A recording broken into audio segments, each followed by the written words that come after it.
milionário vê sua ex-esposa grávida tocando violão na rua para ganhar algum dinheiro. Impactado, ele se aproxima sem saber que esse encontro revelará verdades ocultas e mudará sua vida para sempre. Olá, espectador. Obrigado por estar aqui. Deixe um like e nos conte nos comentários o que achou da história e de qual cidade está nos assistindo agora. Vamos continuar com a história. A manhã daquela sexta-feira em São Paulo amanheceu com um sol dourado que se filtrava entre as árvores de ipê em flor, pintando as ruas do centro histórico com uma luz quente que parecia prometer algo extraordinário. Os sinos da catedral das 7 tinham acabado de bater 10 horas quando Heitor Almeida, do interior de seu BMW blindado, observava o burburinho matutino da Praça da Sé com a mesma frieza emocional com que revisava os relatórios financeiros de suas empresas. Aos 45 anos, Heitor havia construído um império que abrangia desde a construção até a tecnologia, tornando-se um dos homens mais influentes do Brasil.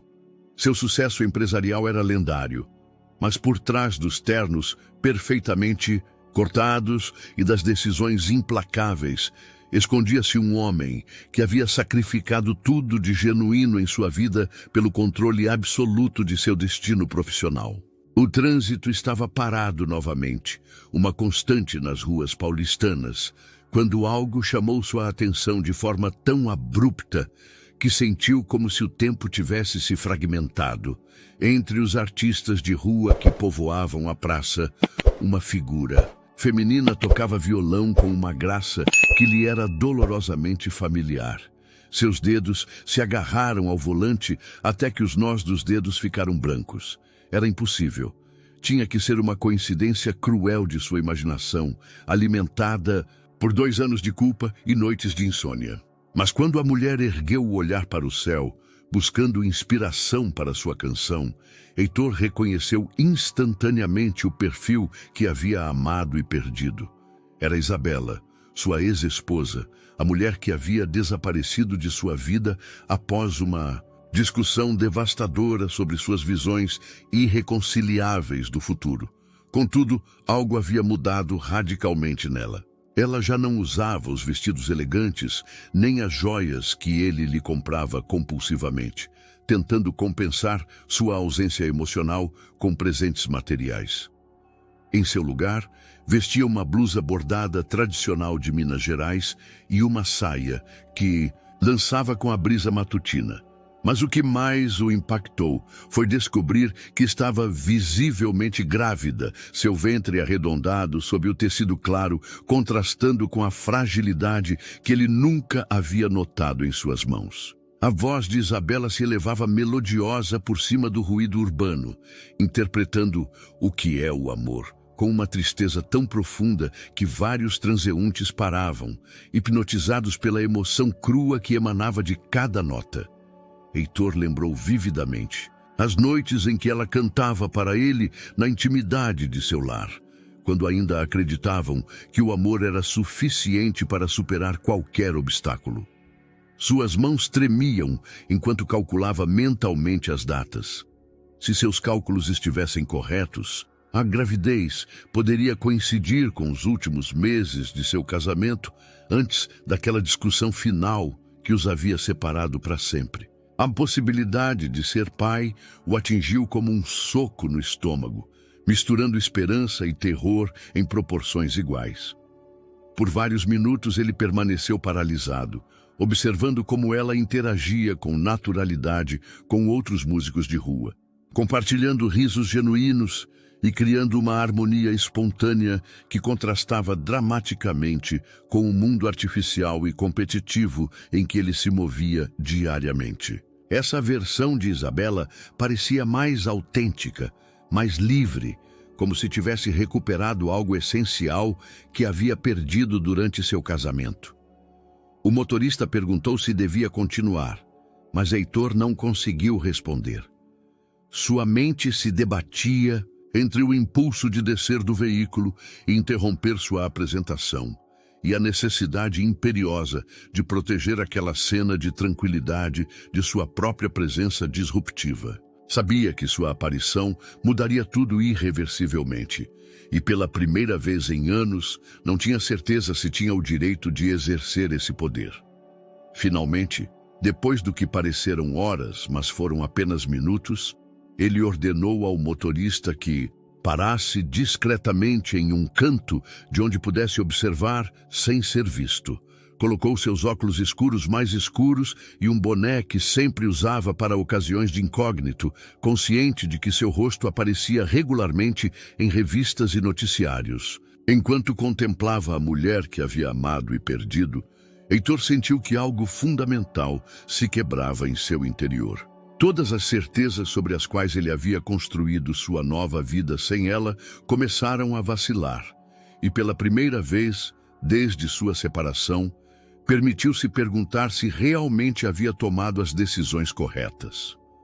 A canção chegou ao fim, e, por um momento que se estendeu como uma eternidade, os olhos de Isabela se encontraram com os seus através da distância e do vidro escurecido do automóvel. Os dias seguintes se converteram em uma dança silenciosa, de observação e reconhecimento. Heitor havia reorganizado completamente sua agenda, delegando reuniões importantes e adiando viagens de negócios, tudo para poder voltar todas as manhãs à Praça da Sé como um espectador invisível da nova vida de Isabela. De sua posição estratégica em diferentes cafeterias do centro histórico, ele havia começado a mapear a rotina de sua ex-esposa com a mesma meticulosidade que aplicava às suas análises de mercado. Isabela chegava pontualmente às 9 da manhã, carregando seu violão em uma capa gasta que ele não se lembrava de ter visto antes. Instalou-se sempre no mesmo canto da praça, sob a sombra de um plátano centenário, onde a acústica natural amplificava sua voz sem necessidade de equipamentos modernos. O que mais o perturbava era a evidente transformação em sua personalidade.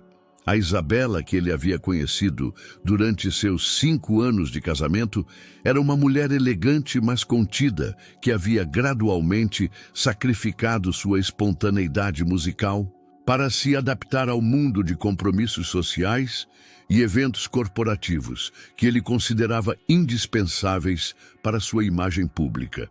Essa nova versão dela irradiava uma liberdade que ele nunca havia sabido que sentia falta. Durante a segunda semana de vigilância discreta, Heitor começou a notar detalhes que o inquietavam profundamente.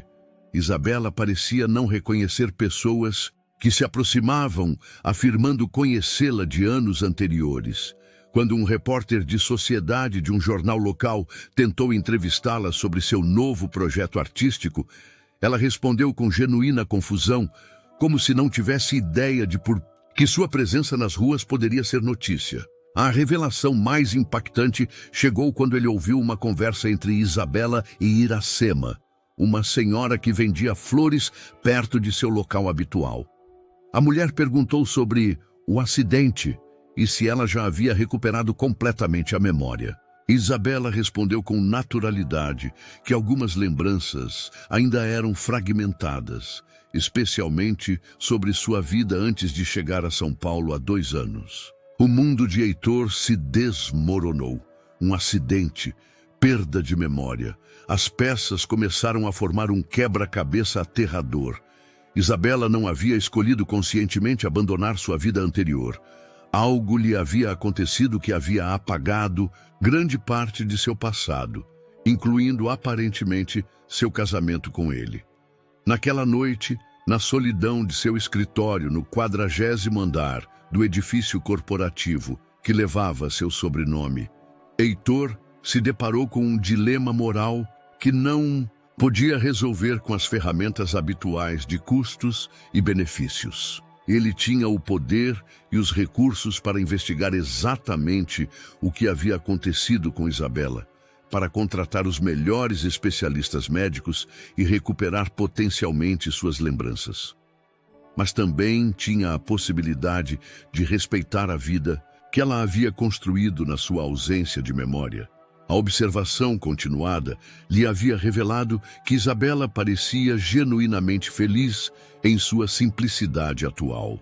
Ela havia desenvolvido amizades autênticas com outros artistas de rua, compartilhava refeições simples preparadas em casa e encontrava satisfação profunda em cada real que ganhava com sua música. Sua gravidez era recebida com alegria por essa nova comunidade, que a havia adotado como uma irmã mais nova necessitada de proteção. Heitor se debatia entre múltiplos impulsos contraditórios. Sua natureza controladora lhe exigia tomar ação imediata, revelar sua identidade, reclamar seus direitos como marido, investigar as circunstâncias do acidente e restaurar a vida que haviam compartilhado. Mas uma parte mais profunda e desconhecida dele reconhecia que Isabela poderia estar melhor sem a carga de lembrar as tensões e conflitos que haviam envenenado os últimos anos de seu casamento. Durante a terceira semana, ele tomou uma decisão que surpreendeu até mesmo sua própria consciência prática. Começaria a ajudá-la anonimamente, permitindo que ela mantivesse sua nova identidade enquanto assegurava secretamente seu bem-estar. Utilizando contatos discretos, ele organizou que admiradores anônimos começassem a deixar doações generosas em sua caixa de violão, quantias suficientes para cobrir suas necessidades básicas sem resultar suspeitas. Também conseguiu que o administrador da praça, um homem que devia favores políticos às suas empresas, garantisse que o lugar de Isabela estivesse sempre disponível e protegido de outros artistas mais agressivos que poderiam tentar deslocá-la. Essas intervenções sutis requeriam uma delicadeza que ele nunca havia precisado exercer em suas negociações corporativas. Contudo, a decisão de permanecer nas sombras trouxe consigo uma tortura emocional inesperada. A cada dia que passava, observando-a, Heitor redescobria aspectos da personalidade de Isabela que havia esquecido ou dado como certo durante seu casamento. Sua generosidade inata quando compartilhava seu almoço com músicos mais jovens e menos experientes. Sua paciência infinita ao ensinar acordes básicos a crianças que se aproximavam curiosas. Sua capacidade de encontrar beleza em momentos cotidianos que ele havia aprendido a ignorar em sua busca constante pela próxima conquista empresarial. A quarta semana trouxe uma complicação adicional, quando Heitor notou que um rapaz começou a frequentar as apresentações de Isabela com uma atenção que ia além do apreço musical casual. Davi, segundo ele pôde descobrir discretamente, era um estudante de medicina que trabalhava meio período em uma clínica do centro para custear seus estudos. Suas intenções pareciam genuinamente românticas, e o mais perturbador para Heitor era que Isabela respondia às suas atenções com uma abertura e calor natural. Observar esses primeiros intercâmbios de cortejo lhe provocou uma mistura tóxica de ciúmes e autorreprovação. Ele não tinha direito moral de sentir posse sobre uma mulher que, tecnicamente, não se lembrava de estar casada com ele. Mas também não podia suportar a ideia de perdê-la definitivamente para alguém que não conhecia a complexidade de sua história compartilhada. A tensão interna alcançou seu ponto crítico quando, ao final da quarta semana, Isabela começou a experimentar o que pareciam ser lembranças recuperadas fugazes. Durante uma interpretação particularmente emotiva de Garota de Ipanema, ela parou abruptamente com uma expressão de confusão e nostalgia misturadas, como se uma melodia familiar tivesse despertado ecos de um passado esquecido. A quinta semana de observação silenciosa havia transformado a existência de Heitor em uma rotina obsessiva que girava completamente em torno dos horários de Isabela. Suas reuniões de negócios eram programadas após o meio-dia. As chamadas internacionais eram sistematicamente adiadas. E pela primeira vez em décadas, ele havia começado a ignorar as constantes notificações de seu telefone corporativo durante as manhãs. Laura, sua assistente de confiança há 8 anos, expressava uma preocupação crescente por essas mudanças drásticas. Senhor Almeida, o Conselho Administrativo está perguntando por sua ausência nas últimas 3 reuniões executivas. Ela havia comentado na sexta-feira anterior. Heitor respondeu com evasivas sobre explorar novas oportunidades de investimento social no setor cultural. Mas a explicação soava oca até para ele mesmo. A verdade era mais complexa e perturbadora. Cada manhã na Praça da Sé havia-se tornado uma mistura tortuosa de redescoberta e culpa. Observar Isabela à distância lhe revelava aspectos de sua personalidade que ele havia ignorado durante 5 anos de casamento. Características que agora floresciam em sua nova vida de liberdade forçada. Essa versão de Isabela era simultaneamente familiar e completamente estranha. Seus gestos básicos permaneciam intactos. A forma como ela inclinava ligeiramente a cabeça ao se concentrar em um acorde difícil, como mordia o lábio inferior quando estava nervosa. A maneira como seus olhos se iluminavam ao conectar genuinamente com uma plateia. Mas ela havia desenvolvido uma espontaneidade que ele jamais havia presenciado. Uma capacidade de riso autêntica que contrastava dolorosamente com o sorriso educado e contido que havia caracterizado suas aparições públicas como esposa de um magnata empresarial. O repertório musical de Isabela também havia experimentado uma transformação radical. Durante seu casamento, ela havia tocado principalmente peças clássicas europeias e padrões de jazz americano.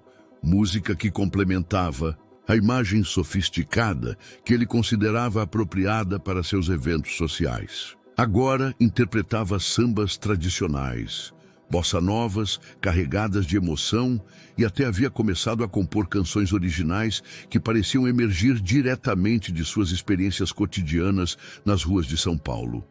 Na terça-feira da quinta semana, enquanto interpretava Aquarela do Brasil, Heitor presenciou algo que o inquietou profundamente.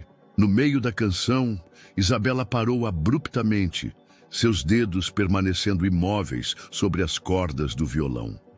Uma expressão de confusão e dor cruzou seu rosto, como se tivesse tocado uma nota que despertou ecos de um passado enterrado. "Desculpa", murmurou às poucas pessoas que haviam parado para ouvir. "Preciso de um momento." Levantou-se com dificuldade, uma mão apoiada em seu ventre grávido, e caminhou em direção à fonte central com passos vacilantes que alarmaram Heitor. Foi Iracema, a vendedora de flores de 70 anos, que havia adotado um papel maternal com Isabela, quem se aproximou para consolá-la. Heitor, de sua mesa habitual no Café Colombo, pôde ouvir fragmentos da conversa que se seguiu. "De novo as lembranças confusas, filha?" perguntou a anciã com ternura genuína, sentando-se ao lado de Isabela na borda da fonte. "É muito estranho, dona Iracema.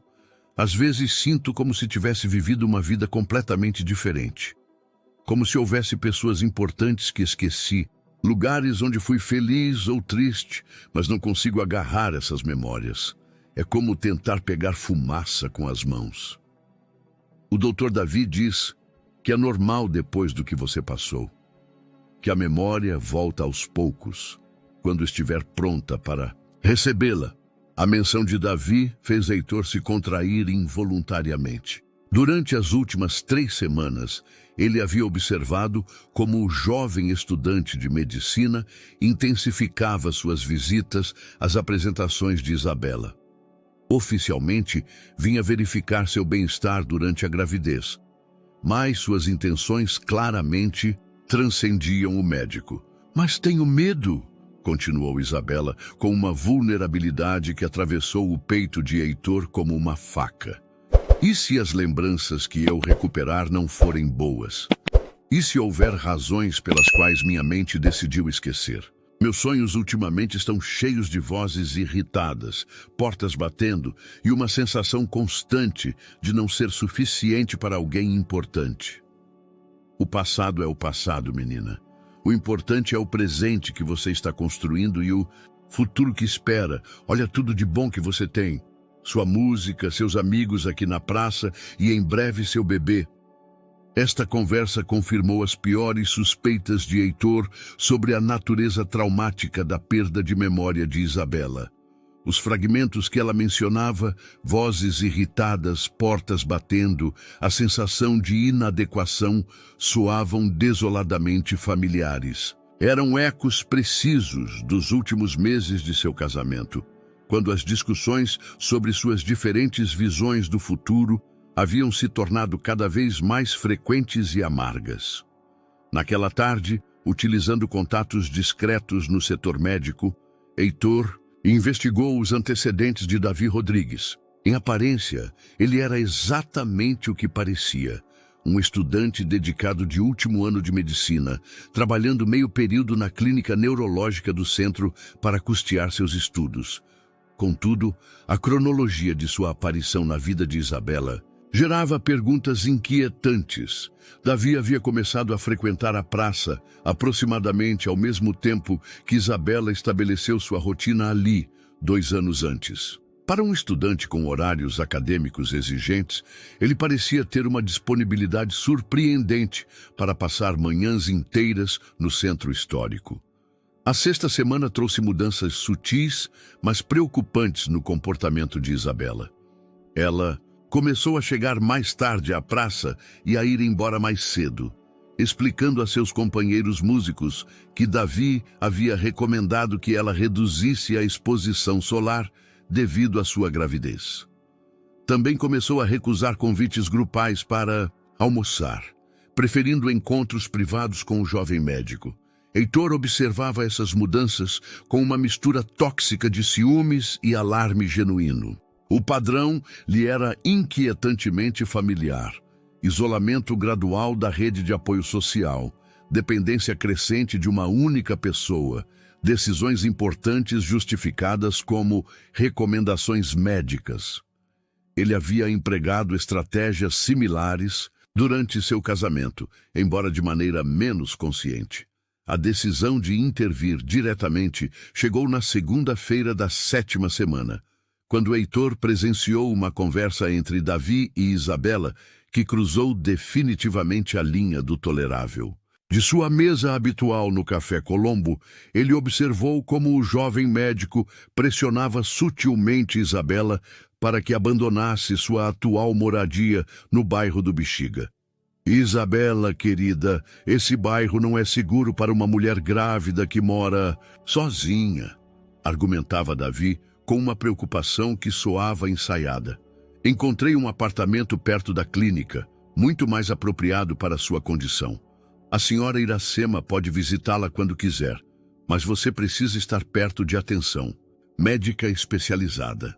Mas me sinto bem onde estou, respondeu Isabela com uma resistência cada vez mais fraca. Dona Iracema tem sido como uma mãe para mim esses 2 anos. E todos meus vizinhos me conhecem, me cuidam. Sua perspectiva sobre sua própria segurança pode estar afetada por sua condição, insistiu Davi, empregando o tom paternalista que Heitor reconhecia demais bem. Confie no meu critério profissional. Além disso, os episódios de confusão estão aumentando. Você precisa de supervisão médica mais próxima. Heitor sentiu que suas mãos se fechavam em punhos. A técnica de manipulação era textbook.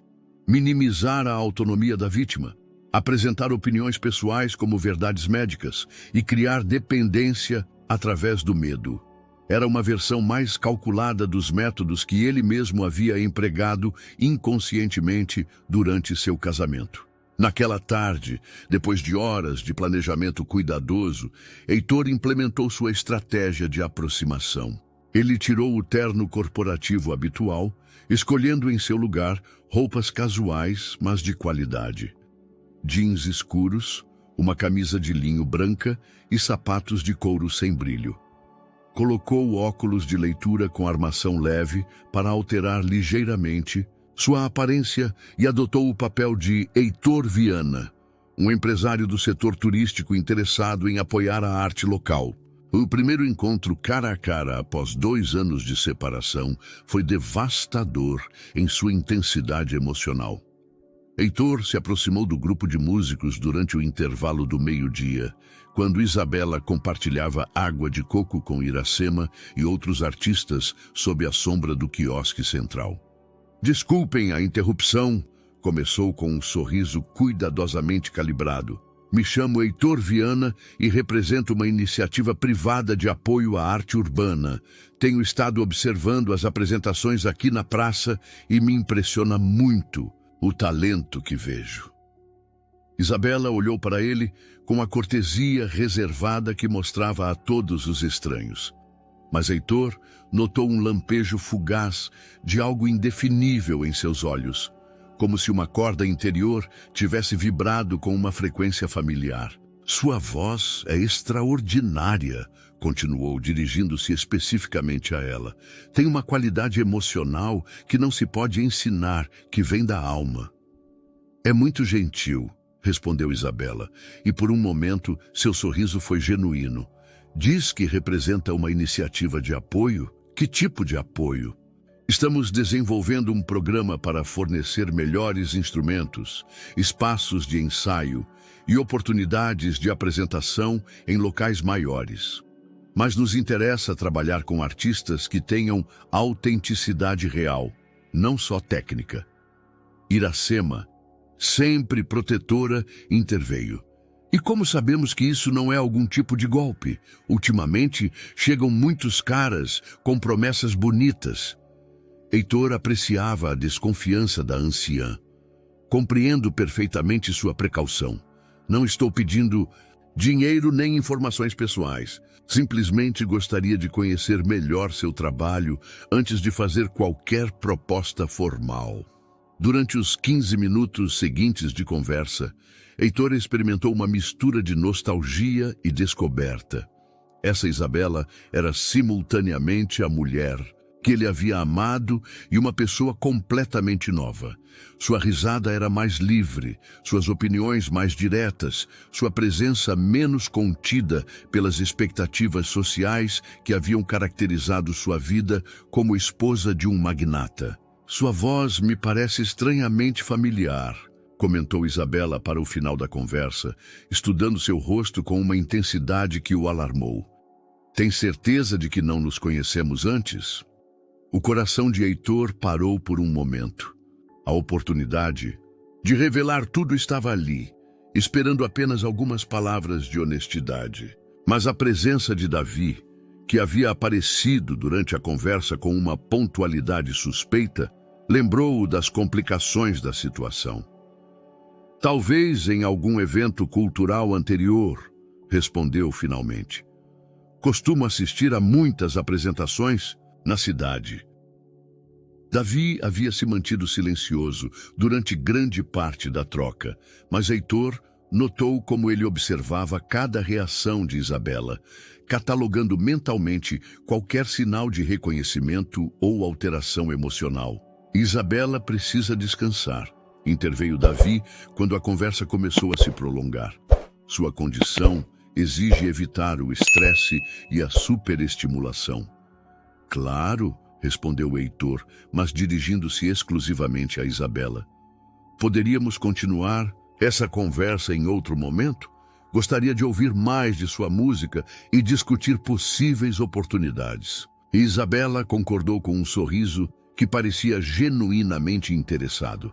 Mas Heitor notou a tensão na mandíbula de Davi e soube que havia começado uma competição silenciosa que determinaria não só o futuro de Isabela, mas também o de seu filho não nascido. Os dias seguintes, ao primeiro encontro, estabeleceram uma rotina delicada de aproximações calculadas.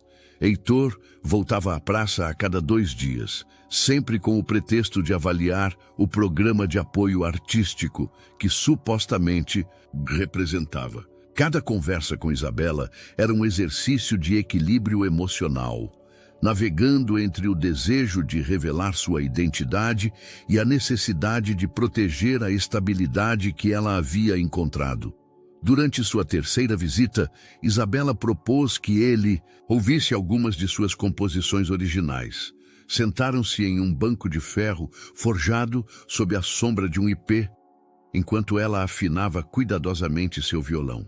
A intimidade do momento era ao mesmo tempo familiar e estranha para Heitor, que se lembrava de noites similares no jardim de sua antiga casa, quando ainda acreditavam que o amor era suficiente para superar qualquer obstáculo.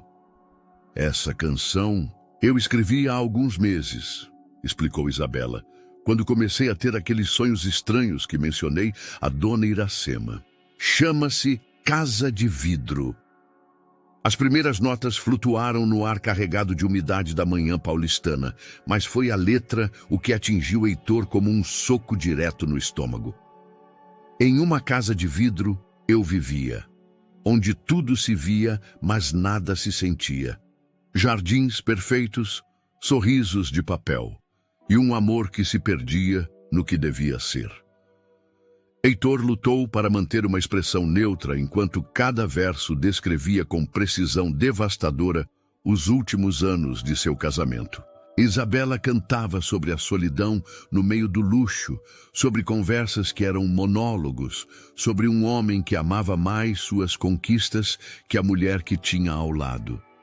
É muito poderosa, conseguiu dizer quando ela terminou, sua voz mal controlada. Fala de experiências universais, mas com uma especificidade que sugere conhecimento pessoal. Isso é o estranho, respondeu Isabela, guardando o violão em sua capa gasta.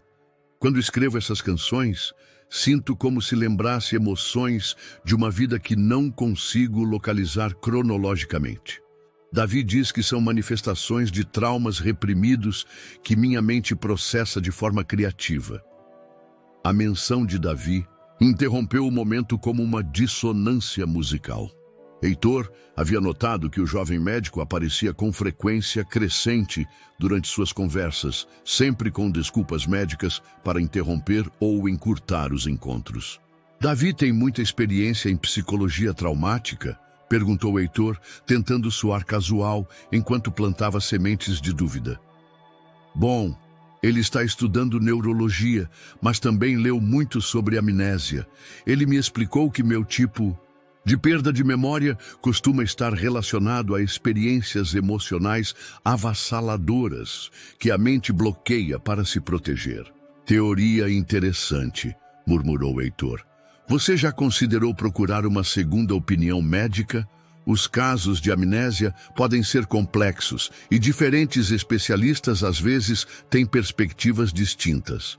Pela primeira vez desde que a conhecera em sua nova vida, Isabela mostrou sinais de desconforto. Mexeu-se nervosamente no banco, acariciando inconscientemente seu ventre grávido. Davi diz que consultar outros médicos poderia ser contraproducente, que muitas opiniões diferentes poderiam confundir o processo natural de recuperação. Além disso, ele conhece meu caso desde o início. Os alarmes dispararam na mente de Heitor. O isolamento de opiniões médicas externas era outra tática clássica de controle, especialmente preocupante vindo de alguém que supostamente agia em interesse de Isabela. Desde o início, perguntou com cuidado estudado. Sim, ele estava fazendo estágio na clínica quando me encontraram. Ele tem acompanhado meu progresso durante esses 2 anos. Esta informação adicionou outra camada de complexidade às suspeitas de Heitor. Se Davi estava envolvido desde o momento do achado de Isabela, seu interesse atual poderia estar motivado por algo além de atração romântica. Durante sua 4ª visita, uma semana depois, Heitor decidiu testar uma teoria arriscada. Chegou à praça com uma gravação de música que ele e Isabela haviam ouvido durante sua lua de mel em Paraty, Baquianas Brasileiras número 5 de Vila Lobos. Achei que você poderia apreciar esta peça, disse, oferecendo-lhe os fones de ouvido. É de um compositor brasileiro clássico, mas tem raízes em tradições musicais muito profundas. Isabela aceitou os fones de ouvido com curiosidade. À medida que a música progredia, Heitor observou como sua expressão mudava gradualmente. Seus olhos se fecharam, sua respiração se tornou mais profunda e um sorriso involuntário apareceu em seus lábios. "É linda", murmurou quando a peça terminou, mas havia lágrimas em seus olhos que ela não conseguia explicar. "Me faz sentir nostálgica por algo que não consigo lembrar, como se eu tivesse dançado essa música em algum lugar especial." "Dançado?" perguntou Heitor, seu coração acelerando. "Sim, quase consigo sentir os passos, os braços de alguém me guiando. É muito estranho." Tocou as têmporas com gesto familiar. "Ultimamente, esses episódios são mais frequentes. Davi acha que podem indicar que minha memória está tentando voltar." Naquele instante, como se tivesse sido convocado pela menção de seu nome, Davi apareceu com sua pontualidade característica.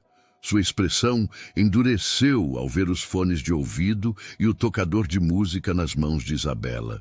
"Que tipo de música era essa?" perguntou Caio com uma tensão quase imperceptível. "Pagode carioca", respondeu Leonardo antes que Sofia pudesse falar. "Imaginei que, como artista, você apreciaria diferentes formas de expressão musical tradicional." David observou Leonardo com uma intensidade que confirmou os piores pressentimentos do empresário. Não era coincidência sua aparição em momentos críticos de reconhecimento emocional de Sofia. Sofia precisa evitar estímulos que possam desencadear episódios de confusão, declarou David com uma autoridade médica fabricada. Sua condição exige um ambiente estável e previsível. Pela primeira vez, Leonardo viu um lampejo de irritação nos olhos de Sofia diante das constantes interrupções médicas de David e soube que havia plantado a primeira semente de dúvida sobre as verdadeiras motivações do jovem. A irritação de Sofia com as interrupções constantes de David tornou-se o catalisador que Leonardo esperava. Durante sua quinta visita à Praça 15, ela mesma sugeriu que se encontrassem em um lugar mais reservado para discutir as oportunidades artísticas sem as preocupações médicas exageradas que David sempre levantava. Combinaram o encontro no Café do Bexiga, um pequeno local boêmio no bairro do Bexiga, decorado com obras de artistas locais e longe da rotina habitual de David. Sofia chegou pontualmente, vestindo um vestido estampado que acentuava sua gravidez com elegância. E pela primeira vez desde o reencontro, Leonardo a viu completamente relaxada. "Desculpe minha franqueza", começou Sofia assim que pediram café e suco de caju, mas David ultimamente está se comportando de forma possessiva. Não tenho certeza se suas recomendações médicas vêm de uma preocupação profissional genuína ou de algo mais pessoal. Leonardo sentiu uma mistura de alívio e oportunidade. "Você notou algum padrão específico em seu comportamento?" "Ele aparece exatamente quando estou tendo conversas interessantes com outras pessoas, especialmente com você, e suas explicações médicas para evitar certas atividades ou pessoas estão cada vez mais elaboradas." Sofia fez uma pausa, acariciando a barriga. "O que mais me preocupa é que ele insiste que eu confie unicamente no seu critério médico. Um bom médico não deveria estimular segundas opiniões?" "Absolutamente", confirmou Leonardo, escolhendo cuidadosamente suas palavras. Um profissional médico ético sempre respeita a autonomia do paciente para buscar múltiplas perspectivas. Durante os 40 minutos seguintes, Leonardo utilizou sua experiência em negociações corporativas para extrair informações sobre o relacionamento de Sofia com David. O que descobriu o alarmou profundamente.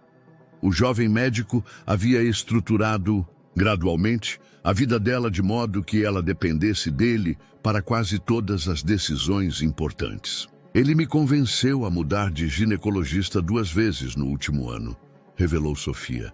Diz que os anteriores não entendiam as complicações específicas da minha condição neurológica. Também me recomendou evitar contato com qualquer pessoa que afirme me conhecer do passado, porque poderiam contaminar o processo natural de recuperação da memória. Leonardo sentiu um arrepio na espinha. Muitas pessoas afirmaram te conhecer? No início, sim.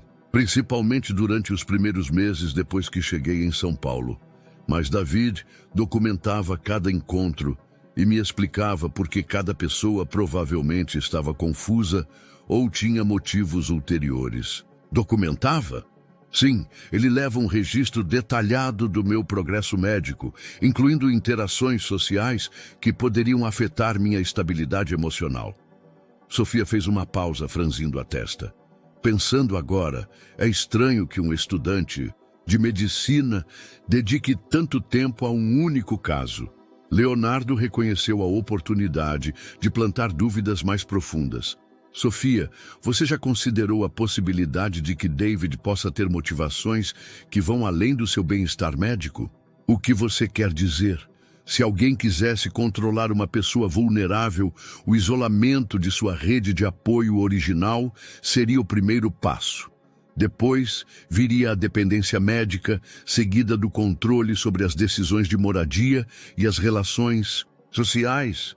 Sofia permaneceu em silêncio por vários minutos, processando as implicações. Quando finalmente falou, sua voz tinha uma qualidade diferente, mais firme. Na semana passada, ele me pediu para assinar um documento, dando a ele poder legal para tomar decisões médicas em caso de emergência durante o parto. Disse que era procedimento padrão, mas quando pedi tempo para ler completamente, ele se mostrou visivelmente irritado. Você ainda tem esse documento? Sim, não o assinei. Algo no meu instinto me diz para esperar. Leonardo sentiu admiração pela intuição de Sofia, mesmo com suas memórias comprometidas. Confie nesse instinto e considere buscar uma avaliação médica independente, preferencialmente com um especialista que Dave não tenha recomendado. Mas como sei em quem confiar? Minha memória é tão fragmentada que não consigo distinguir entre paranoia justificada e precaução necessária. Naquele momento, Leonardo tomou uma decisão que mudaria irreversivelmente o curso dos eventos. Tirou o celular e mostrou a Sofia o contato da Dr. Helena Castro, uma neurologista renomada do Hospital das Clínicas que não tinha conexões com David ou a clínica onde ele trabalhava. Essa médica é reconhecida internacionalmente em casos de amnésia traumática. Se você realmente quer respostas sobre sua condição, ela pode lhe proporcionar uma avaliação completamente independente. Sofia estudou o contato com uma mistura de esperança e apreensão. Como você a conhece? Leonardo havia antecipado essa pergunta.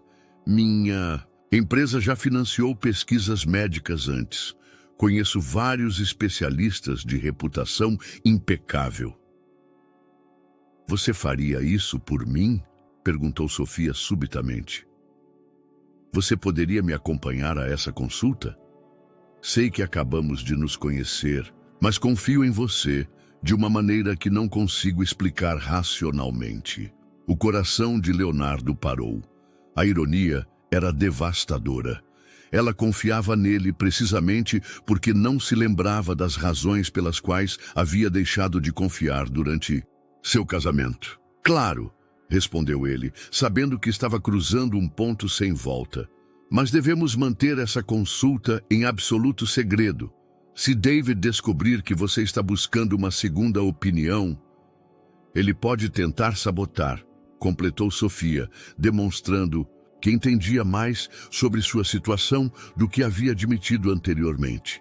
Enquanto se despediam naquela tarde, Leonardo sentiu simultaneamente esperança e terror. Estava mais perto do que nunca de ajudar Sofia a recuperar sua liberdade, mas também se aproximava perigosamente do momento em que teria que enfrentar as consequências de suas próprias ações passadas. A consulta com a doutora Helena Castro Estava marcada para sexta-feira de manhã, mas na quarta-feira anterior, Leonardo recebeu uma ligação que mudaria completamente sua compreensão da situação. Era seu investigador particular, Miguel Pereira, a quem havia contratado discretamente para investigar as circunstâncias do acidente de Sofia. Senhor Almeida, preciso vê-lo urgentemente. O que descobri vai muito além do que prevíamos.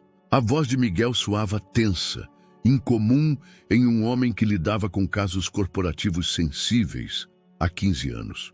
Encontraram-se no escritório particular de Leonardo após o horário comercial. Miguel estendeu uma pasta grossa sobre a mesa de mogno, seu conteúdo organizado com a meticulosidade que caracterizava seu trabalho. O desaparecimento de sua esposa não foi acidental, mas também não foi obra de estranhos, começou Miguel, abrindo a primeira sessão de documentos. Rastreie os pagamentos à clínica onde ela foi encontrada. Os fundos vêm de uma conta offshore registrada em nome de uma empresa fantasma. Leonardo sentiu o mundo se desabar. Empresa fantasma? De propriedade da Almeida Construções e Incorporações S.A., a empresa que seu irmão Ricardo administra supostamente de forma independente. A revelação atingiu Leonardo como um soco físico. Durante os últimos 2 anos, ele havia atribuído a distância emocional de Ricardo a ressentimentos profissionais, jamais imaginando que ele fosse capaz de algo tão calculadamente destrutivo. Há mais, continuou Miguel, passando para a sessão seguinte. Davi Ramírez não é apenas um estudante de medicina. Sua matrícula universitária e despesas de manutenção foram financiadas pela mesma estrutura de empresas fantasmas. Ele vinha reportando regularmente sobre o progresso de Sofia através de canais criptografados. Reportando a quem? Essa é a parte mais perturbadora. Os registros de comunicação mostram contato regular com sua mãe, Dona Esperança. Leonardo levantou-se abruptamente da cadeira, o impacto da traição familiar ressoando em cada fibra de seu ser. Sua mãe, a mulher que havia criado 5 filhos com valores católicos estritos, que sempre pregara sobre a importância da família e da lealdade, havia orquestrado o sequestro psicológico de sua nora. Há quanto tempo isso está acontecendo? De acordo com os registros bancários, os pagamentos começaram 3 meses antes do desaparecimento de Sofia. Tempo suficiente para planejar e coordenar toda a operação. Miguel mostrou fotos de vigilância que mostravam Ricardo e Davi se reunindo em cafeterias discretas do centro de São Paulo. Documentos médicos falsificados que exageravam a gravidade da amnésia de Sofia e, o mais assustador, gravações de ligações onde sua mãe instruía David sobre como manter Sofia isolada de qualquer contato que pudesse desencadear lembranças reais. A medicação que davam a ela inicialmente não era para tratar a amnésia, explicou Miguel, mas para induzir confusão e suprimir a formação de novas memórias. Por isso, os primeiros meses depois de seu achado são particularmente nebulosos para ela. Leonardo sentiu uma fúria fria apoderar-se dele, mas também uma culpa devastadora. Por quê? Qual era a motivação deles? De acordo com as comunicações interceptadas, sua mãe considerava Sofia uma influência negativa que o estava afastando dos valores familiares tradicionais. Ricardo via uma oportunidade de se posicionar como herdeiro único do império empresarial. E a gravidez? Aí é onde a situação complica. Sofia engravidou logo antes da implementação do plano. As datas confirmam que você é o pai, mas ela ficou inconsciente antes de poder lhe informar. A ironia era cruel. Eles haviam destruído seu casamento precisamente quando Sofia carregava dentro de si a continuação de seu legado, o neto que sua mãe sempre desejara. David vinha administrando medicamentos sutis para manter suas lembranças suprimidas, mas a gravidez está alterando sua química cerebral. É por isso que as lembranças estão começando a emergir espontaneamente. Quão perigosa é sua situação atual? Miguel fechou a pasta com expressão séria. Muito perigosa. Nossas interceptações mostram que eles estão preocupados com sua crescente resistência às sugestões de David. Há planos para acelerar o tratamento se ela não aceitar se mudar sob supervisão médica completa. Leonardo compreendeu que a consulta de sexta-feira com a doutora Helena Castro poderia ser sua única oportunidade de expor a verdade antes que a conspiração familiar tomasse medidas mais drásticas. Mas também significava que teria que enfrentar o fato de que as duas pessoas em quem mais havia confiado em sua vida haviam traído não apenas a ele, mas também a uma mulher inocente e ao neto que ainda não haviam conhecido. Miguel, preciso que você tenha evidências adicionais prontas para sexta-feira e proteção discreta para Sofia. Se eles suspeitarem que sabemos a verdade, já está em processo, senhor. Mas deve se preparar para a possibilidade de que Sofia, quando recuperar completamente suas lembranças, não queira nada que ver com uma família capaz desse nível de traição. Sexta-feira amanheceu com uma chuva torrencial que caía sobre São Paulo, como se o céu refletisse a turbulência emocional que Leonardo carregava dentro de si desde as revelações de Miguel. Ele havia passado 2 noites sem dormir, alternando entre fúria contra sua família e terror pelo que poderia acontecer quando Sofia conhecesse toda a verdade. A consulta com a doutora Helena Castro estava marcada para as 10 da manhã em seu consultório particular do Hospital das Clínicas. Leonardo chegou cedo, nervoso como não se sentia desde suas primeiras apresentações empresariais. Quando Sofia apareceu sob a chuva, protegida por um guarda-chuva azul desbotado, sua determinação era evidente, apesar da ansiedade que se refletia em seus olhos. Você tem certeza de que quer fazer isso? Perguntou Leonardo enquanto subiam no elevador para o 7º andar. Preciso saber o que realmente aconteceu comigo, respondeu Sofia, acariciando sua barriga de forma protetora. Este bebê merece uma mãe que conhece sua própria história. A doutora Helena era uma mulher de 50 anos, com uma presença tranquila, mas autoritária. Seu escritório estava cheio de diplomas internacionais e reconhecimentos por seu trabalho em neurologia traumática. Depois das apresentações formais, ela começou sua avaliação com uma série de perguntas que imediatamente diferiam da abordagem de David. Sofia, você teve acesso aos seus registros médicos completos desde o seu diagnóstico inicial? David diz que os registros estão na clínica, mas que revisá-los poderia ser contraproducente para o meu processo de cura. A médica trocou um olhar significativo com Leonardo. Qualquer paciente tem o direito legal aos seus registros médicos. O fato de você ter sido privada de acesso é irregular. Durante a hora seguinte, a doutora Helena conduziu uma série de testes neurológicos que revelaram algo extraordinário. A capacidade cognitiva de Sofia era completamente normal.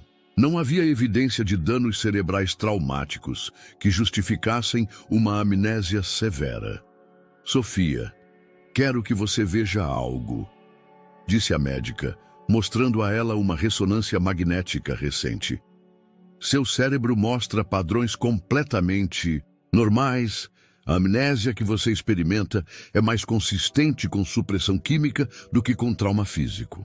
Supressão química? Perguntou Sofia, sua voz apenas um sussurro. Certos medicamentos podem interferir na formação e recuperação de memórias. Se alguém lhe administrasse esses compostos sistematicamente...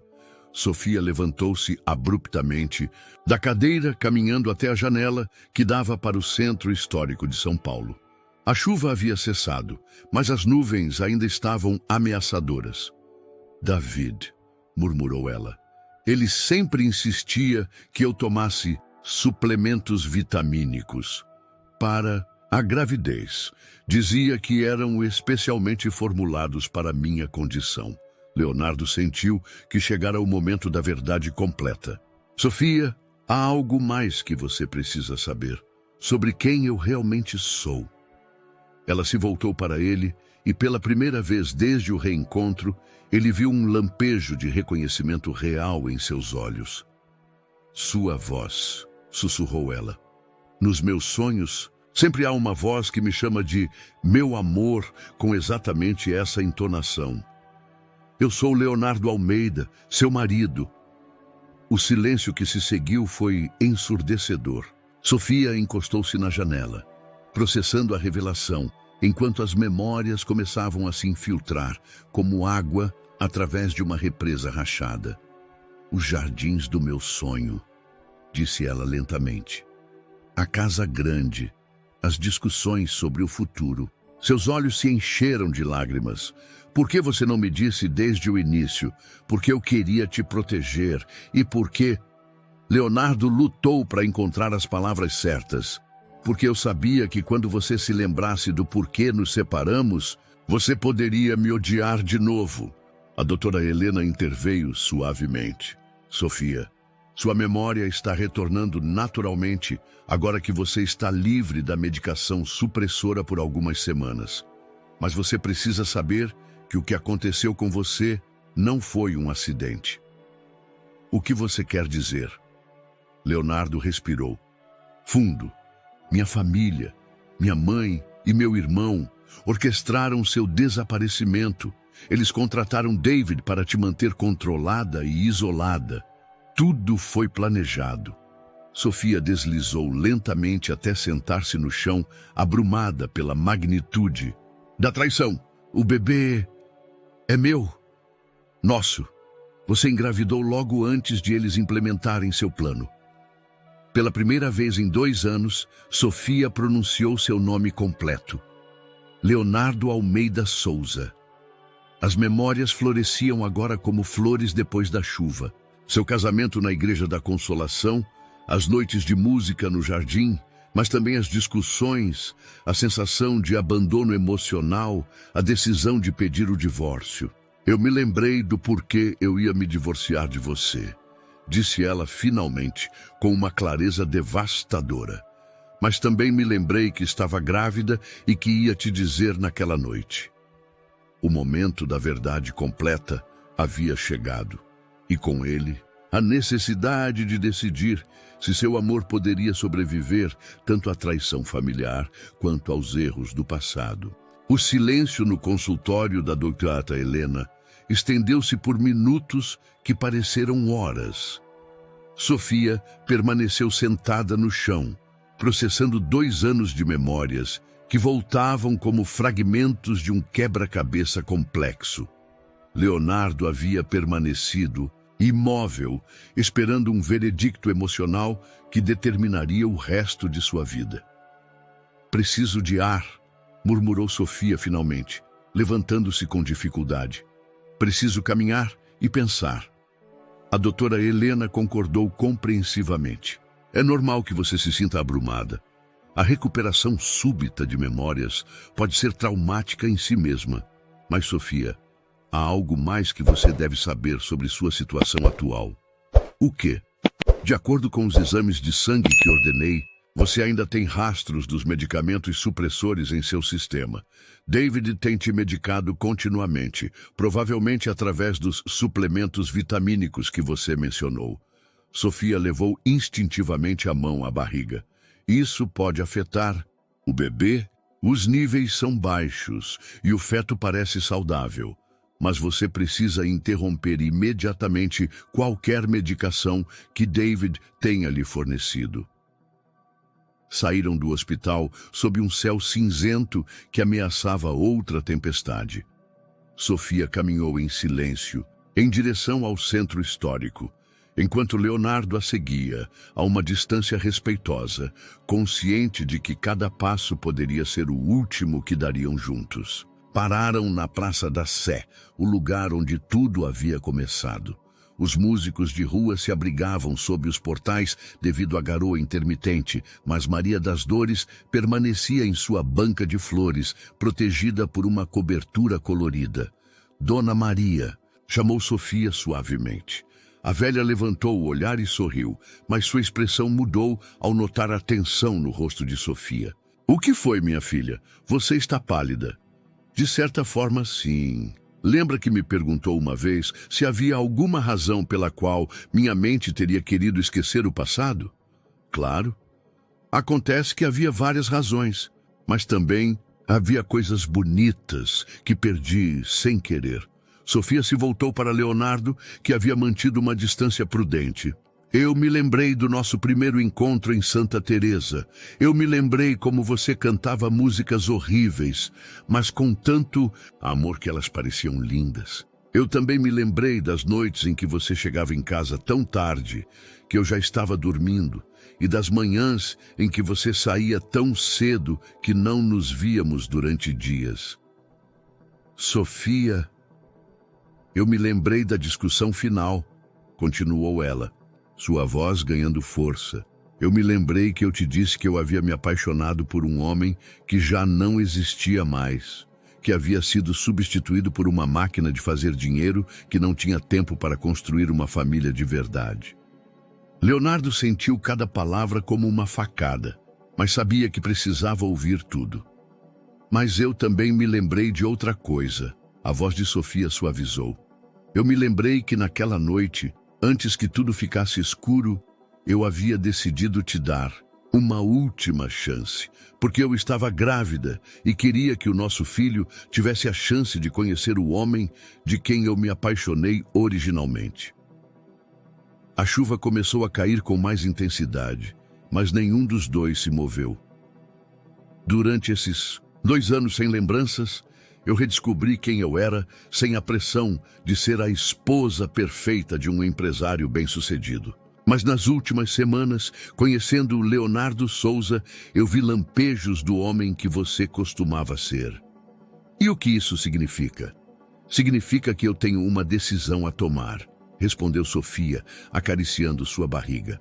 Eu posso escolher lembrar apenas a dor e a decepção do nosso casamento, ou posso escolher ver isso como uma segunda chance que pouquíssimas pessoas têm. A chance de nos apaixonarmos de novo, mas desta vez sabendo exatamente quais erros não queremos repetir. Maria das Dores havia estado ouvindo discretamente e agora se aproximou com um guarda-chuva grande.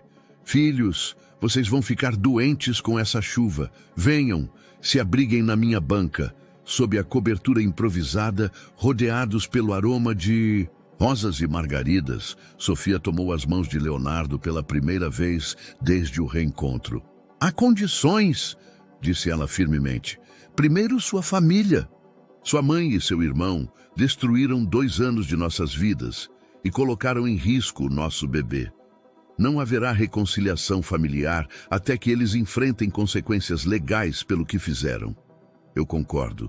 Segundo, David, precisamos de evidências completas de sua participação e garantir que ele não possa fazer isso com nenhuma outra mulher. Miguel já está trabalhando nisso. Terceiro e mais importante, se vamos tentar isso de novo, tem que ser como iguais. Não como o magnata empresarial e sua esposa troféu, mas como 2 pessoas que escolheram construir uma vida juntas. Leonardo concordou, sentindo que pela primeira vez em anos tinha uma chance real de recuperar o que mais importava. E quarto?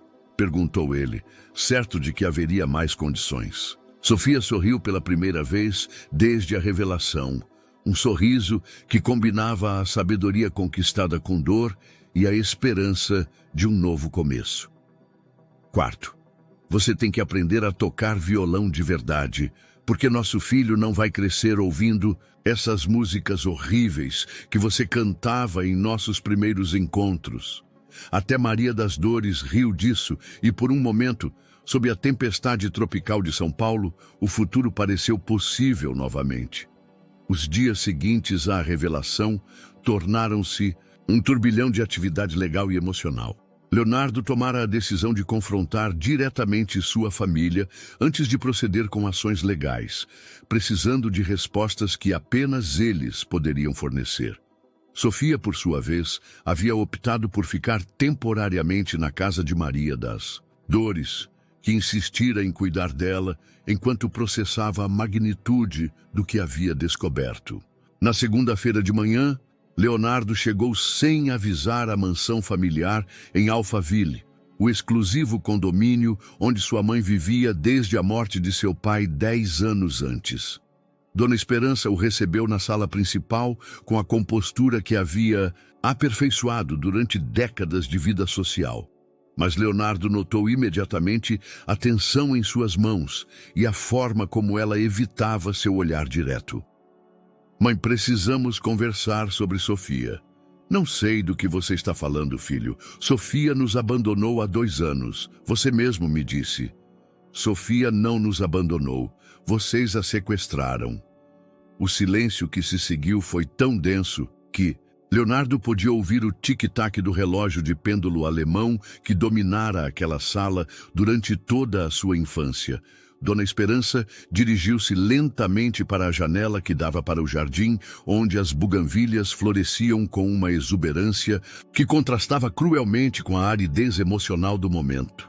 Aquela mulher estava te destruindo, disse ela finalmente, sem se virar.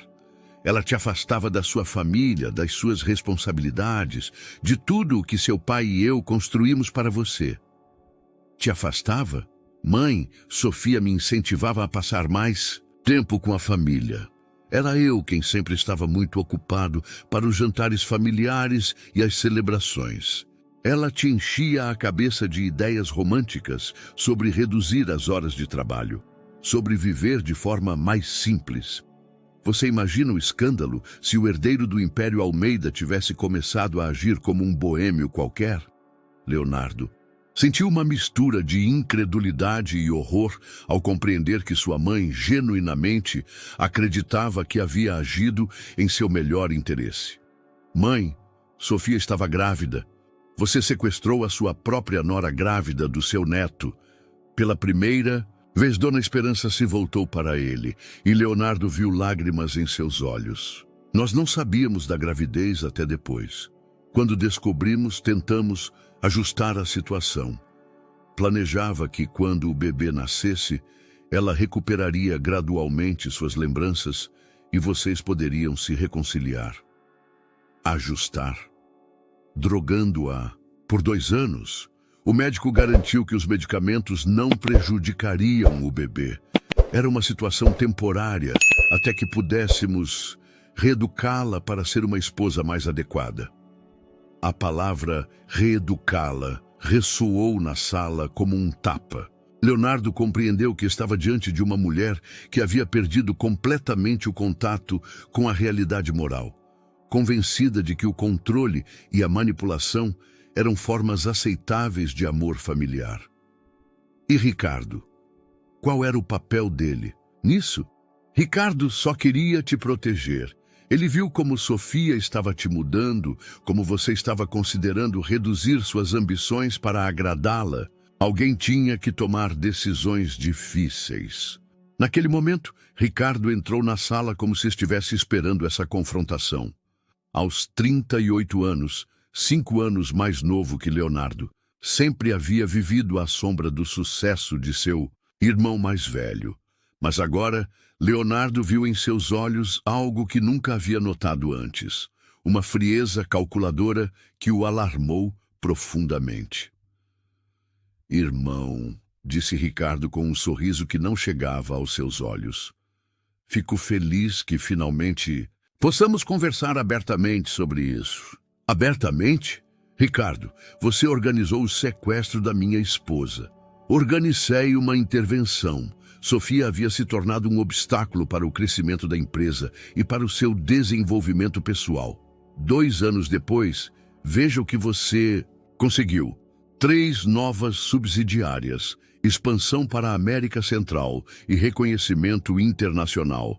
Tudo isso seria impossível com as distrações constantes de um casamento problemático. Leonardo percebeu que estava diante de um estranho que compartilhava seu sangue, mas não seus valores mais fundamentais. Ricardo, ela está grávida do meu filho, seu sobrinho.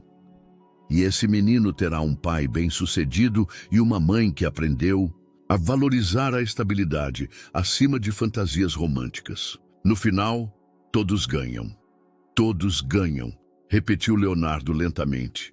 Isso inclui os 2 anos de vida que foram roubados de Sofia, as lembranças de sua gravidez que ela nunca poderá recuperar, o trauma psicológico de acreditar que havia perdido a mente. Dona Esperança aproximou-se de seu filho mais novo. Leonardo, sei que isso é difícil de entender agora, mas quando você tiver tempo de processar, você verá que agimos por amor. Por amor a você, por amor à família, por amor ao legado que seu pai nos deixou. Não, respondeu Leonardo com uma calma que surpreendeu até a ele mesmo.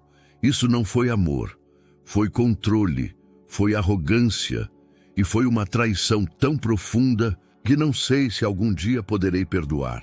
Ele dirigiu-se para a porta, mas parou antes de sair. Tenho provas de tudo. Registros bancários, comunicações, testemunhos médicos. Amanhã de manhã, meu advogado apresentará queixa-crime contra vocês dois. E, Ricardo, espero que você tenha gostado de dirigir as subsidiárias durante minha distração, porque a partir de hoje você está demitido de todas as empresas familiares. Você não pode fazer isso, protestou Ricardo. Papai me deixou ações. Papai te deixou ações minoritárias sem poder de decisão. E mãe, a casa está em seu nome, então você não a perderá. Mas não haverá mais dinheiro da família para financiar esse tipo de intervenção. Enquanto saía da casa onde havia crescido, Leonardo sentiu uma estranha mistura de libertação e luto. Estava perdendo sua família de origem, mas pela primeira vez em anos, tinha a oportunidade de construir uma família baseada em amor genuíno em vez de controle e expectativas sociais. O verdadeiro desafio agora seria mostrar a Sofia que ele havia aprendido com seus erros tanto quanto ela havia aprendido com os dela, e que juntos poderiam criar algo melhor do que tinham antes. 3 semanas após a discussão familiar, Sofia começou a sentir contrações irregulares durante uma de suas apresentações matutinas na Praça 15. Era uma terça-feira de meados de novembro, e o ar fresco do outono carioca havia atraído uma plateia maior que o usual. Alexandre, que agora a acompanhava abertamente em suas rotinas musicais, notou imediatamente a mudança em sua expressão. "Você está bem?" perguntou, deixando de lado o violão que havia começado a aprender com uma determinação obsessiva. "Acho que o bebê está com pressa de conhecer o mundo", respondeu Sofia, com uma mistura de emoção e nervosismo, acariciando sua barriga que havia crescido consideravelmente. O trabalho de parto progrediu rapidamente. Quando chegaram ao hospital municipal Souza Aguiar, Sofia já tinha contrações a cada 5 minutos. A doutora Raquel, que havia aceitado ser sua obstetra, além de neurologista, recebeu-os pessoalmente na sala de parto. "Tudo parece normal", assegurou depois de examinar Sofia. "O bebê está em posição perfeita e parece ansioso para chegar." Durante as 6 horas seguintes, Alexandre experimentou uma montanha-russa emocional que o transformou para sempre. Segurar a mão de Sofia enquanto ela trabalhava para trazer seu filho ao mundo lhe deu uma perspectiva completamente nova sobre o que realmente importava na vida. Cada gemido de dor dela, cada momento de pânico quando as contrações se intensificavam, cada segundo de espera lhe lembrava quanto tempo havia perdido perseguindo conquistas que paliavam em comparação com este momento de pura criação. "Já está vindo", anunciou a médica. "Uma última contração forte, Sofia." Às 16h47, Isabela Santos Pereira chegou ao mundo com um choro poderoso que encheu a sala de nova vida. Alexandre sentiu seu coração se expandir de uma maneira que nunca havia experimentado quando a médica colocou sua filha em seus braços trêmulos. Ela é perfeita, murmurou, estudando cada detalhe do rostinho diminuto. Isabela tinha os olhos escuros da mãe e o que parecia ser uma versão miniatura do nariz determinado de Alexandre. Olha as mãos dela, sussurrou Sofia, exausta mas radiante. São de pianista como as minhas. Nos dias seguintes, no hospital, estabeleceu-se uma nova rotina que girava completamente em torno de Isabela. Alexandre havia tirado uma licença indefinida de suas empresas, delegando todas as responsabilidades administrativas a executivos de confiança. Pela primeira vez em décadas, seu telefone permanecia no silencioso por horas. Maria Helena tornou-se a avó adotiva oficial, chegando todas as manhãs com flores frescas e histórias sobre como todos os músicos da praça perguntavam pelo bebê. David havia desaparecido completamente depois que as acusações foram apresentadas, mas sua ausência apenas aumentava a sensação de libertação e novo começo. Sabe o que é mais estranho? Comentou Sofia uma tarde, enquanto amamentava Isabela. Durante todos aqueles meses de confusão sobre minha identidade, a única coisa que sempre se sentiu completamente certa era este bebê crescendo dentro de mim, como se ela fosse minha âncora na realidade, quando tudo o mais se sentia instável. Talvez porque ela represente o melhor dos dois, respondeu Alexandre, sem nenhuma das complicações que nós mesmos criamos. A primeira noite em casa foi exaustiva, mas transformadora. Alexandre descobriu músculos de paciência que nunca havia desenvolvido durante anos de negociações corporativas complicadas. Trocar fraldas às 3 da madrugada, caminhar pelo pequeno apartamento que Sofia havia escolhido, em vez de voltar para a mansão familiar, embalar Isabela até que ela se acalmasse. Cada uma dessas atividades aparentemente mundanas se sentia mais significativa do que qualquer acordo comercial que ele tivesse fechado. Você se arrepende? Perguntou Sofia uma madrugada, enquanto ambos estavam acordados com Isabela. Do quê? De tudo isso. Da simplicidade, da falta de glamour, dos horários imprevisíveis. Alexandre olhou para ela através da penumbra, iluminada por uma pequena lâmpada, vendo a mulher que havia escolhido lhe dar uma segunda chance, apesar de tudo o que havia sofrido. Eu me arrependo de cada dia que perdi perseguindo coisas que não importavam. Mas isso, disse, apontando para Isabela dormindo em seus braços, isso é a única coisa da qual nunca me arrependeria. Sofia sorriu, e naquele sorriso, Alexandre viu não apenas perdão, mas algo ainda mais valioso, a promessa de um futuro construído sobre fundamentos completamente novos. 6 meses após o nascimento de Isabela, a vida havia adotado um ritmo completamente novo, que nenhum dos dois havia antecipado. O pequeno apartamento de 2 quartos no bairro de Santa Teresa se havia transformado em um santuário de música e risos infantis. As paredes estavam decoradas com instrumentos musicais de diferentes tamanhos e fotografias de Isabela em cada etapa de seu rápido desenvolvimento. Alexandre havia transformado radicalmente sua abordagem empresarial. Em vez de dirigir pessoalmente cada aspecto de suas múltiplas empresas, ele havia reestruturado todo o modelo de negócios para operar de forma descentralizada. Trabalhava em casa 3 dias por semana, dedicando as manhãs a Isabela e as tardes a conferências virtuais que requeriam sua autorização final. Olha isso, disse Sofia uma manhã de maio, apontando para Isabela que estava em sua cadeirinha.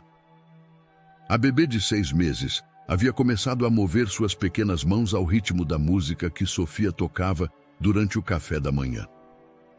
Definitivamente, tem ouvido musical, confirmou Alexandre, que havia progredido surpreendentemente em suas aulas de violão. Ontem, quando toquei Garota de Ipanema, ela ficou completamente quieta ouvindo. Mas quando toquei aquela música do Chico Buarque, começou a chorar imediatamente. Nossa filha tem bom gosto, riu Sofia.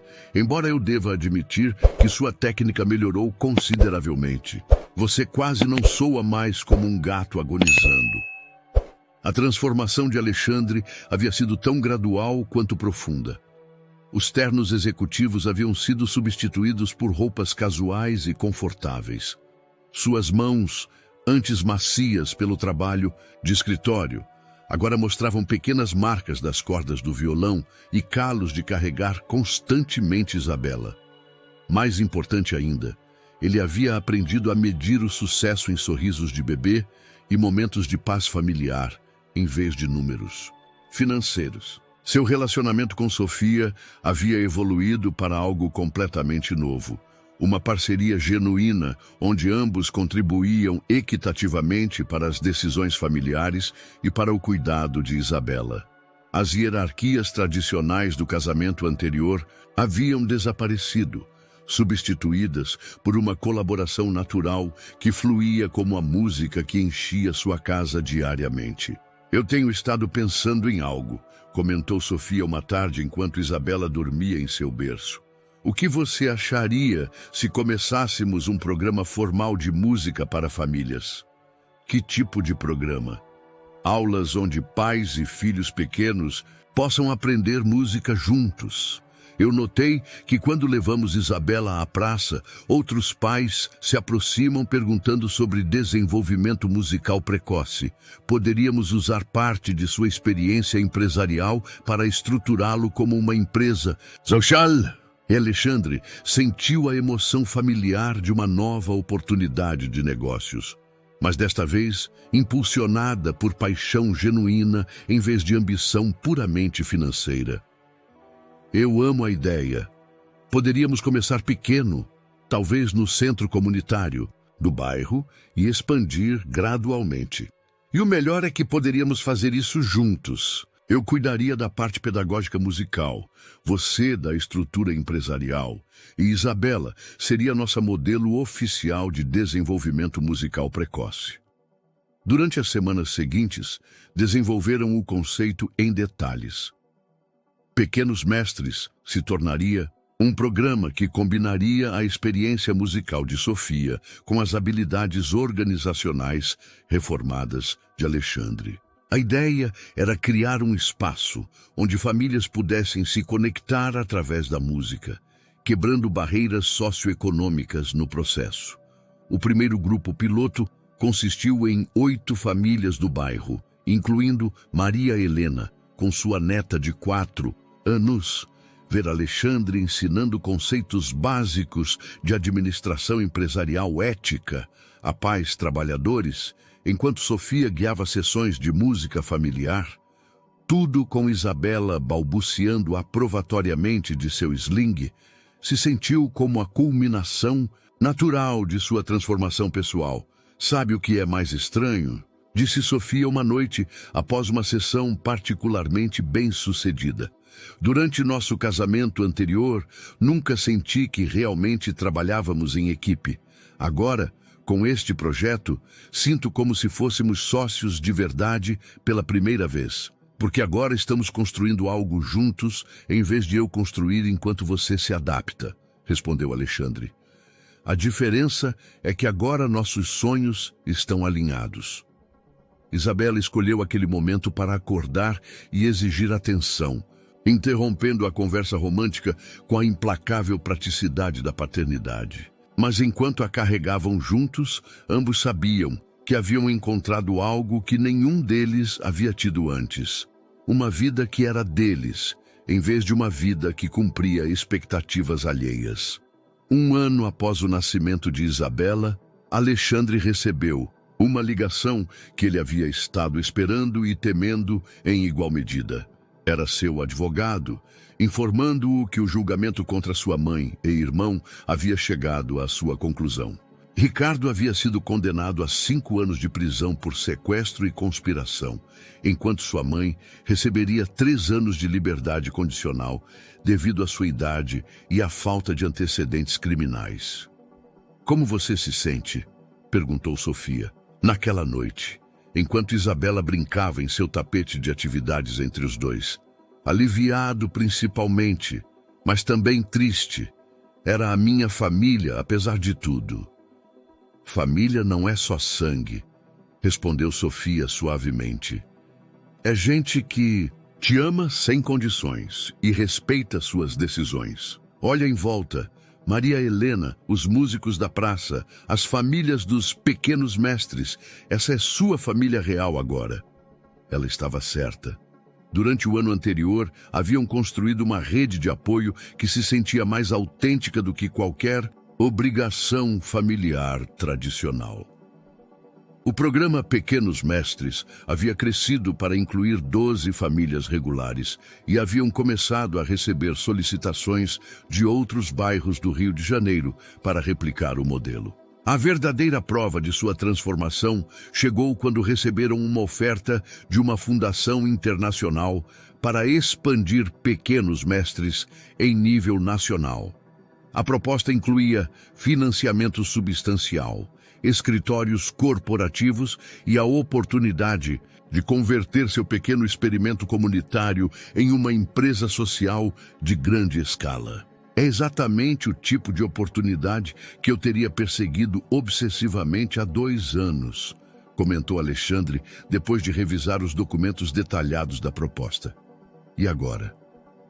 Agora eu me pergunto se a expansão rápida poderia comprometer a essência do que construímos. Essas famílias confiam em nós porque somos parte de sua comunidade, não porque somos uma corporação eficiente. Decidiram levar 1 mês para considerar a oferta. Durante esse tempo, consultaram extensivamente com as famílias participantes, com Maria Helena e com outros líderes comunitários. A resposta foi consistente. Eles queriam crescer, mas de maneira orgânica, que preservasse os valores que haviam tornado o programa especial. Que tal se propormos uma contraproposta? Sugeriu Sofia uma tarde, enquanto Isabela dormia em seu colo. Aceitamos o financiamento, mas mantemos o controle criativo e operacional. Expandimos para um novo bairro a cada 6 meses, permitindo tempo para estabelecer raízes genuínas em cada comunidade. Basicamente, crescimento lento, mas sustentável, em vez de expansão agressiva. Exatamente. E cada nova localização deve ser dirigida por moradores locais que treinarmos, não por funcionários corporativos enviados de um escritório central. A proposta modificada foi bem recebida pela Fundação e Pequenos Mestres começou sua primeira expansão ao bairro do Leblon em janeiro. Alexandre e Sofia passaram 2 meses vivendo parcialmente naquela comunidade, conhecendo as famílias e treinando os líderes locais antes de estabelecer oficialmente o programa. Durante esses meses de expansão, Isabela havia começado a andar e a balbuciar o que soavam como tentativas de cantar. Sua presença nas sessões dos Pequenos Mestres havia se tornado tão natural que as crianças participantes a viam como uma irmã mais nova em vez da filha dos instrutores. "Olha isso", disse Sofia uma tarde, apontando para Isabela, que estava tocando um pequeno tambor junto com outras crianças. Ela está aprendendo colaboração musical antes mesmo de poder falar coerentemente. "É o que espero que ela conserve por toda a vida", respondeu Alexandre. "Essa capacidade natural de criar harmonia com os outros." Em março, receberam um convite inesperado. A Universidade Federal do Rio de Janeiro queria documentar Pequenos Mestres como um estudo de caso em empreendedorismo social. O convite incluía a oportunidade de dar uma palestra sobre redefinindo o sucesso empresarial no século XXI. "Você imagina?", riu Sofia. "Há 2 anos você era o exemplo do executivo tradicional obcecado por lucros. Agora te convidam para falar sobre alternativas a esse modelo. E há 2 anos você era uma esposa que havia perdido sua identidade. Agora você é cofundadora de uma empresa social inovadora. Somos prova viva de que as pessoas podem mudar fundamentalmente se estiverem dispostas a questionar suas próprias suposições. Na noite anterior à palestra, enquanto preparavam sua apresentação conjunta, Alexandre refletiu sobre a jornada extraordinária que os havia trazido até aquele ponto. Desde aquele momento devastador na Praça 15, quando reconheceu Sofia entre os artistas de rua, até esta nova vida, onde mediam o sucesso em famílias fortalecidas e comunidades conectadas. "Você se arrepende de alguma coisa?" perguntou Sofia, ecoando uma conversa semelhante que haviam tido meses antes. "Só de não ter aprendido essas lições antes de te perder da primeira vez. Mas talvez precisássemos passar por tudo isso para chegar aqui." Isabela escolheu aquele momento para acordar de sua soneca, reclamando atenção com um grito que já havia aprendido a modular musicalmente. Enquanto a carregavam juntos, Alexandre soube que haviam criado algo que nenhum deles havia tido antes. Uma vida autêntica construída sobre amor, respeito mútuo e propósito compartilhado. 2 anos depois daquele reencontro na Praça 15, Alexandre e Sofia se encontravam novamente no mesmo lugar onde tudo havia começado. Mas desta vez não era coincidência.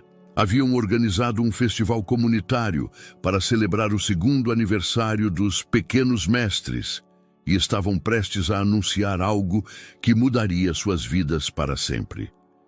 Isabela, agora com 18 meses, caminhava entre os músicos com a confiança de alguém que havia crescido cercada de arte e música.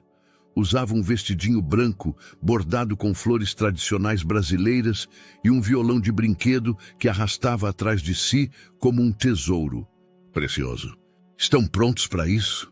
perguntou Maria Helena, que havia se tornado a coordenadora oficial de eventos comunitários para Pequenos Mestres. Aos 72 anos, ela tinha mais energia que muitos jovens da metade de sua idade. Tão prontos quanto se pode estar para mudar a vida completamente outra vez, respondeu Sofia, acariciando nervosamente o envelope que continha a proposta mais ambiciosa de suas vidas. O festival havia atraído mais de 300 pessoas dos 5 bairros onde Pequenos Mestres operava atualmente. Famílias inteiras haviam vindo com instrumentos improvisados, de panelas transformadas em tambores a garrafas cheias de arroz que funcionavam como maracas. O som que enchia a praça era cacofônico, mas profundamente alegre. Quando chegou o momento de sua apresentação, Alexandre e Sofia subiram ao pequeno palco que haviam instalado ao lado do coreto central. Isabela insistiu em acompanhá-los e a plateia riu carinhosamente quando ela começou a tocar seu violão de brinquedo no microfone. "Há exatamente 2 anos", começou Sofia, "um homem parou nesta praça e reconheceu uma mulher que tocava música de rua. Aquela mulher havia perdido suas memórias, mas não havia perdido sua capacidade de amar a música. E aquele homem", continuou Alexandre, "havia perdido algo ainda mais importante. Havia perdido a capacidade de valorizar o que realmente importava na vida. Contaram sua história com honestidade brutal, sem omitir os erros, as traições familiares ou os anos perdidos em busca de sucesso material vazio. Quando terminaram, o silêncio na praça era absoluto, quebrado apenas pelo balbucio contente de Isabela. "Hoje queremos anunciar algo novo", disse Sofia, abrindo o envelope.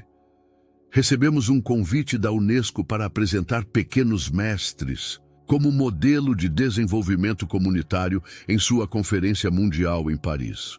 Os aplausos foram ensurdecedores, mas Alexandre levantou a mão para continuar. "Mas essa não é a notícia mais importante. A notícia mais importante é que decidimos que, não importa até onde este projeto nos leve, nosso lar sempre será aqui no Rio de Janeiro com vocês. Porque aprendemos que o verdadeiro sucesso não se mede em reconhecimentos internacionais ou números financeiros", acrescentou Sofia.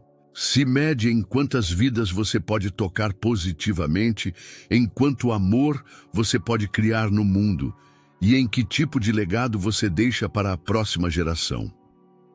Isabela escolheu aquele momento para começar a cantar em seu violão de brinquedo, criando uma melodia incompreensível, mas profundamente emotiva, que fez rir e chorar simultaneamente muitos na plateia.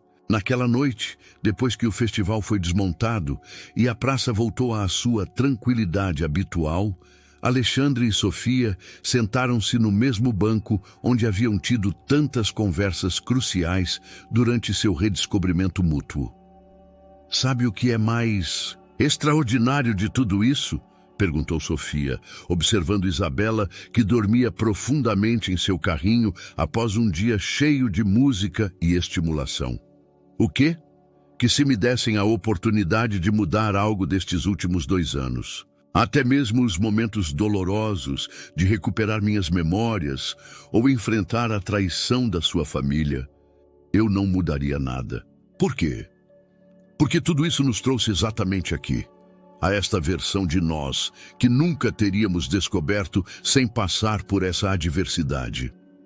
Alexandre tomou sua mão, notando como seus dedos se entrelaçavam naturalmente depois de tantos meses de redescobrir o contato físico e emocional. "Tenho uma confissão", disse suavemente. "Qual? Naquela primeira manhã, quando te vi na praça, uma parte de mim queria que você nunca me reconhecesse. Queria que pudéssemos começar completamente de novo, sem a carga de nossos erros passados.